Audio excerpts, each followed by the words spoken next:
Nandito po kami sa labas ng bahay kasi may aurora ngayon. Ayan no, si Denise nagpi-picture-picture.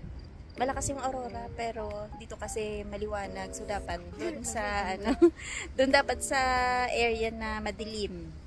Ayan no. Kasi lang hindi naman makukuha sa video pagka putyo-putyo lang yung camera mo.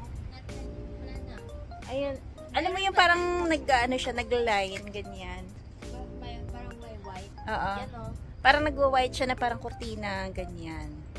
Tapos, ayan na, pinicture ni Denise. Ayan no, parang nagda-dance. Malakas yung forecast ngayon eh. Dami namin mga photos. Kaso lang, hindi ganun kakita. Oo, kitang-kito. Eh, light lang. Nakikita dito. Trying hard. Mga naka-cellphone lang kasi. Hindi ganun kaganda yung aming camera. Mas maganda dito yung maganda camera. Ayun, oo. Malakas talaga ngayon kasi ang lakas ng guhit. Ganun yun eh. Pag madilim dito, for sure ang ganda ng kulay. Ganun talaga.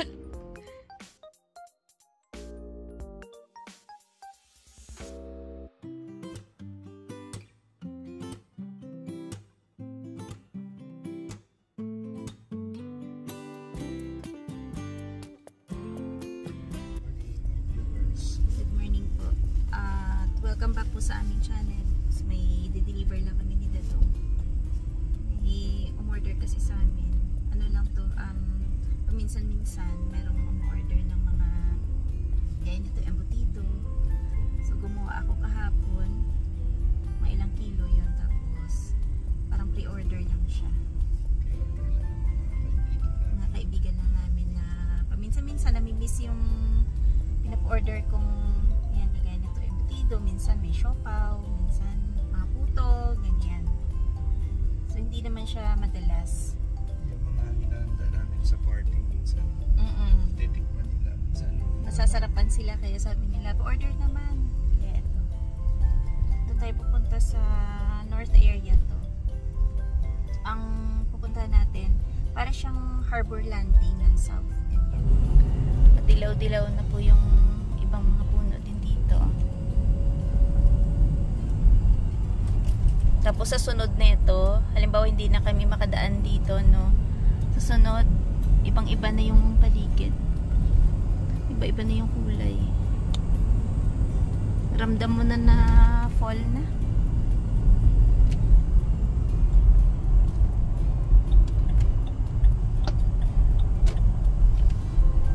Last time nakapagbiyahe tayo sa Ay, oo. Edmonton. Nakaraang fall, nasa Edmonton kami. Pero ngayon medyo busy kaya hindi na kami nakalayo-layo pa. Short na sa budget. Hindi na. Short na tayo sa budget, hindi na muna tayo gagala. Kasi kailangan natin ng unahin muna yung pangangailangan, diba?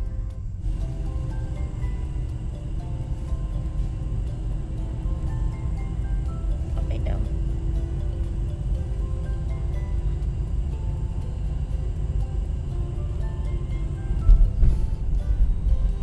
Mamaya na lang. Uy, ayan o. Hindi ko nakuhanan. Delivery ng mga bagong sasakyan yun ah.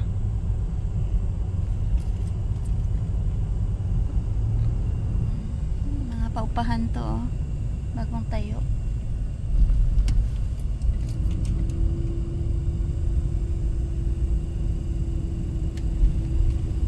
Mga garage nila pa na sa gitna. At the light, turn right onto Rochdale Boulevard, then turn right onto Elgar Drive.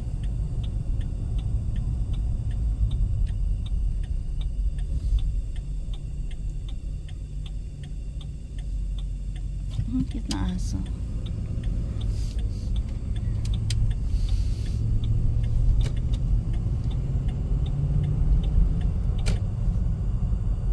Broad Street pala to, yung paupahan dito, no? Take the next right onto Elgar Drive.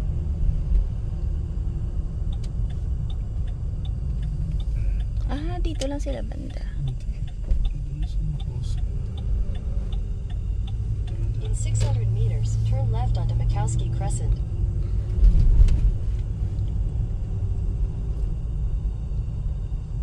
Maganda yung mga bahay dito. Parang sa Harbor Landing din talaga. Paano? Koski ba to? Oh, I don't know. Siguro eh.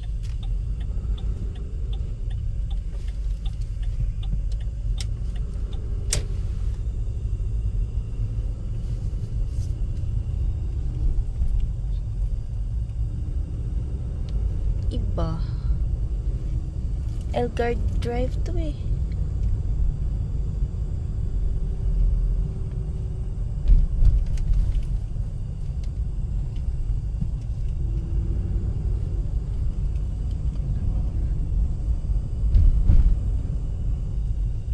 Makowski pala. Makowski.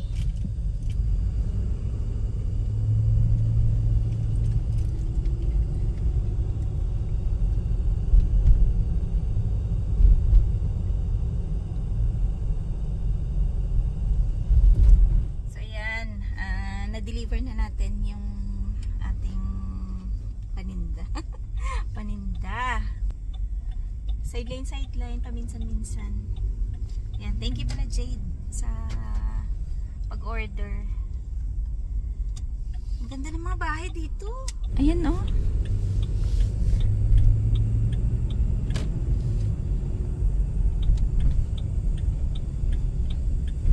Ito naman pa, mga ano, no, dikit-dikit, no?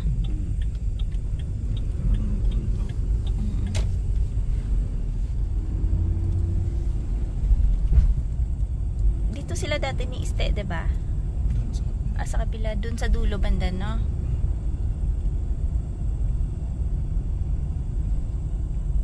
Yung mga bahay daw dito, mga single detached, ano siya, umaabot ng 500 plus. To 600. Oo, mga ganyan, oh, mga 500 pala yan. Ito yung park nila. Yung ano pa yan ha? Merong mga bahay na design ng builders. Yung Kumbaga, mga contractor yung nagde-design. wala ka nang babaguhin. Kumbaga model house nila. Yan ang nagre-range ng mga 500 to 600. Pero kung gusto mo customize, mahigit pa dyan. Kasi ayun no, may for sale dun. Yun nga yung pinuntahan namin ngayon. Naka for sale dun, no? 500, magkano pa? 530? 530 or 550. Grabe, no? Mahal. Sabagay, sa mga kaya naman, wala namang problema yun. Ang ano lang doon, pagka halimbawa hindi naman ganun kasi laki yung sahod mo, tapos bibili ka ng ganung bahay, yun lang yung magkaroon ka talaga ng problema. Ayun yung sabi ng iba, may ibang kababayan tayo doon na bumibili ng malaking bahay, tapos alam mo yun, nagtatrabaho ng ilang trabaho, halos hindi na daw nauuwian yung bahay. Sabi naman ng iba, mas maganda yung maliit lang na kaya mo lang, at least, diba? Hindi ka ganun ka-problemado pagdating ng bayaran. Oh, ano to? Magkakape na naman si Dodong. Sige, pili ka muna. Mag-shoutout lang ako dito. Pili muna siya. Shoutout muna kay Boyet Montano tsaka sa misis niya. Sabi niya, matagal na daw siyang nanonood dito sa channel namin, at kaso lang hindi daw siya nakapag-subscribe. Ayun, finally daw na kapag-subscribe na daw siya. Ayun, shoutout ulit kay Boyet Montano at sa misis niya from Chula Vista, California. Maraming salamat po sa pag-subscribe sa channel namin tsaka sa panonood sa mga videos namin. So, babasahin ko rin yung ibang mga comments ng kababayan natin regarding sa mga pagpuntahan ng mga ibang mga kababayan natin dito sa Canada. Sabi nung isa, hindi naman lahat para sa Canada.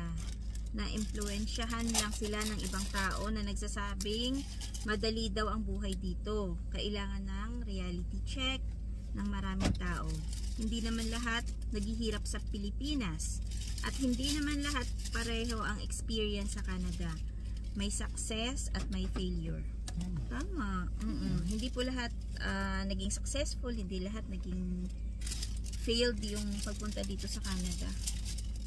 Dali, move lang natin para masakop si Dado. Ito naman yung sabi ni Isabel Suarez. Buti naman mga anak ko, dalawa, maayos naging work dyan sa awa ni Lord. Tama kayo, swertihan lang talaga. Oo nga. Tapos ito sabi nung isa, dito sa Montreal last week may napauwi na mga visitors at tourists at yung iba ay mga international students. Sorry sa kanila, maaring hindi rito ang destiny nila. Or hindi pa ito ang time. Hindi pa ito siguro yung tamang time para sa kanila. Tapos ito naman yung isa sabi, marami din akong naririnig mga PR walang work. Maraming naghahanap daw ngayon na kahit mga PR na hindi po sila nakakahanap ng trabaho. Gawa ng madami na kasing mga naghahanap din.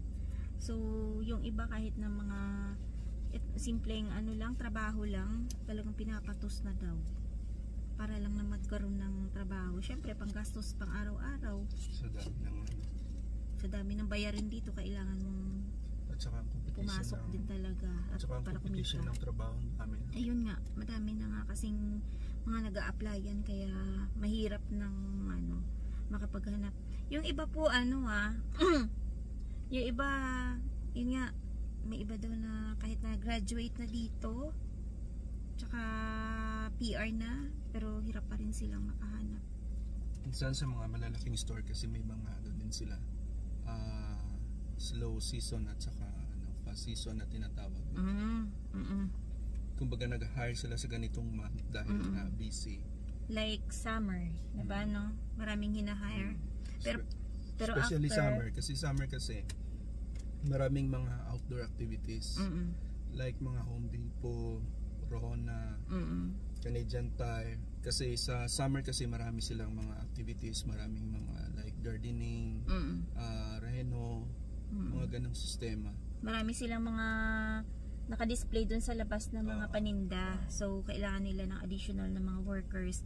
Pero after ng summer, like kagaya nito, wala na daw halos hiring yun. At pagdating na naman ng winter, like halimbawa mga Feb, March, doon daw may mga hiring na naman daw. So, ayun. Kaya sa ngayon talaga maraming mga naghahanap ng trabaho. Pero walang mahanap. Ito naman isa. Sabi niya, kahit saang lugar ka mapunta kung di para sa'yo at wala kang diskarte, bagsak talaga. Tama yan. Pero meron din naman kasi na meron siyang skills. Pumunta siya dito sa Canada. Hindi na timingan na may hiring sa ganung niya. Experience niya. Wala rin, 'di ba? So, nasa timing din.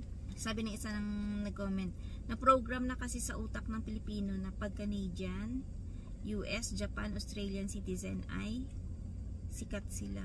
Ano ba yan? Sabing ganun. Hindi, nasa tao naman yun eh. Hindi, parang napakaganda puntahan ba? Oo, maganda lang puntahan. Tsaka maganda pakinggan na yan, Canadian, Australian, US citizen ka. Kaya siguro parang yung iba ay subukan natin pumunta sa mga ganung lugar. Sa ngayon kasi, yun nga, sabi nga nila, mainit pa yung issue ngayon dito sa Canada. Itong mga paglilimit nila ng mga pumapasok na temporary foreign workers, pati yung mga estudyante. Kaya ayon sa report, ang mga pumasok daw dito ng mga international students ay bumaba ng husto kasi sa ganung issue pa. Pero malay mo naman sa sunod na mga taon, 'di ba? Kumalma din yung issue na to at wala rin yung mga gustong pumunta pa dito. Ayan. Ito yung sabi ng isa, maraming makarelate. Sabi ni Mac Clown, ayan. Kaya kasi minsan kinakapos ang isang pamilya na nag-migrate na sa ibang bansa dahil din sila ang bumubuhay minsan sa pamilya nila na nagpapadala sa nanay o tatay nila o kapatid. Kaya di rin masisi kung bakit kinakapos sila. Ibang pamilya naman nasa Pinas, kala nila sobrang yayaman na ng anak o kapatid nila para iasa pa sa kanila. Okay na siguro kung Pasko magpadala. May hugot to si kuya. Pero kung buwanan, wag naman sana iasa pa dahil may bukod ng pamilya din naman sila. Hugot si kuya. Ano niya yan? Comment niya yan dun sa iiwan na ang Canada sahod hindi sapat. Yung isa nating video. Ayun pala, shout out muna kay Boy Tisoy from Auburn Bay, Calgary. Ayan. Sabi naman ng isa, magaling ang marketing ng Canada sa Pinas, kaya daming nag-Canada. Pagdating ng iba pala, di nila alam ang totoong buhay dyan. Kasi sabi nga nila, dapat mag-research. Research muna kung ano ba yung buhay dito. Lalo na yung mga magtuturist ka lang o kaya mag-estudyante ka. Talagang kailangan mo mag-research muna kung ano ba yung buhay dito. Ito naman sabi ng isa, yung iba kasi nagsisisi sila dahil sa sobrang mahal ng cost of living. Malaki ang sahod, napakamahal naman ang bilihin. Ultimo, magre-renta ng bahay sobrang mahal. Hindi rin ganun kadali bumili ng bahay. Oo, hindi naman talaga ganun kadali ang bumili ng bahay dito. Dapat pag-isipan mo kung kakayanin mo ba sa loob ng 25 years, kung kaya mong i-sustain yun na bayaran mo monthly. Sabi naman ng isa, it's a clear proof that Canada is not heaven. Better luck next time daw. Kasi yun nga, maraming mga napapauwi, maraming mga hindi pinalad. Proof daw yun na yung Canada ay hindi para sa'yo. Hindi pa tamang time para, 'di ba? Para magstay ka sa Canada. Yung iba naman sabi, mag-TNT na lang daw, best option. Paano ka mag-TNT dito? Hindi siguro possible na mag-TNT ka dito kasi unang-una, pag halimbawa nagkasakit ka, kailangan mo ng health card, diba? No? Ewan ko paano nagagawa ng iba. Kung may ganun man paano kaya nila magagawa yun? Malabo ka mag-TNT dito, no? Di katulad sa US? Sa US. Kasi may mga nababasa kami or napapanood minsan na merong mga nagti-TNT sa ibang bansa. Pero dito, mahirap siguro kasi pagka nagkasakit ka dito, kailangan mong i-present yung health card mo. Syempre na-monitor nila yan kung hindi siya active. Tapos, kada mo, no? Mahirap siguro mag-TNT dito. Hindi kagaya siguro sa ibang bansa na nagagawa nila yan. Maraming salamat po sa lahat ng mga bagong subscribers namin, tsaka sa lahat ng mga viewers namin. Maraming salamat sa palaging panonood sa aming mga videos. At yun lang, nagbasa lang po kami ng mga comment, kung ano yung mga opinion ng mga kababayan natin tungkol sa mga pagpupuntahan ng ibang kababayan natin dito sa Canada. Sa mainit na issue. Oo, kasi hanggang ngayon mainit pa rin yung issue. Yung kahit na ganito, na alam nila marami ng mga issue na ganyan dito sa Canada, na maraming nahihirapan na maghanap ng work, maraming napapauwi, ang dami pa rin na gusto pa rin pumunta dito. Yung iba kahit na mag-international student, willing pa rin silang makipagsapalaran.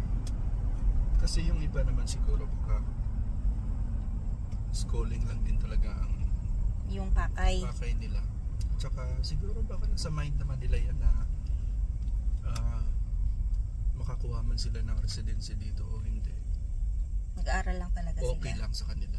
Baga yung ano ba nila, yung option nila, nandun sila sa okay na na desisyon na mag-aaral lang talaga ako. Kung makakuha, bonus na yun. Kung hindi makakuha ng PR, okay lang din kasi schooling lang naman talaga yung Pwede din naman nila magagamit dun sa Pinas yung pinag-aralan nila dito, no? Sabagay. Pero meron pa rin na karamihan pa naman sa atin sa pagdating sa schooling, napaka big deal yung saan ka nag-graduate, Oo. ano yung nag-aralan mo. Pag never heard Kaya- yung school mo, pag never heard yung school mo, ligwak ka na. Kaya kapag nakita sa application mo, sa resume mo na nag-aaral ka sa ibang bansa, Oo, malaking factor yun. Kaya sa mga ngayon, sa mga parents ngayon, parang syempre mas gusto nila yung school ng anak nila ay maayos. Kasi yun lang yung pinaka ticket mo para makahanap ka ng magandang work balang araw. Diba? Yun lang din naman yung dream natin sa mga anak natin na makapag-aral ng mabuti, makapagtapos, diba? At ayun, sana pag-aral natin sila sa maayos-ayos na school at makapaghanap balang araw ng maayos din na trabaho. Yun so, lang. ano naman yung mga katulad mo, nag-graduate lang, nagtapos sa nagtapos sa public school. Oo nga. Siyempre, paano naman ang competition ng doon? Parang wala kang kalaban-laban, no? Kumpara mo sa mga nagtapos sa magandang school. Pag nag-apply ka ng trabaho, ang mga malalaking school ang inuuna. Lalo na sa mga sa'yo. So yun, hanggang dito lang po muna yung aming video for today. Maraming salamat sa palaging panonood. Ingat-ingat. Bye-bye.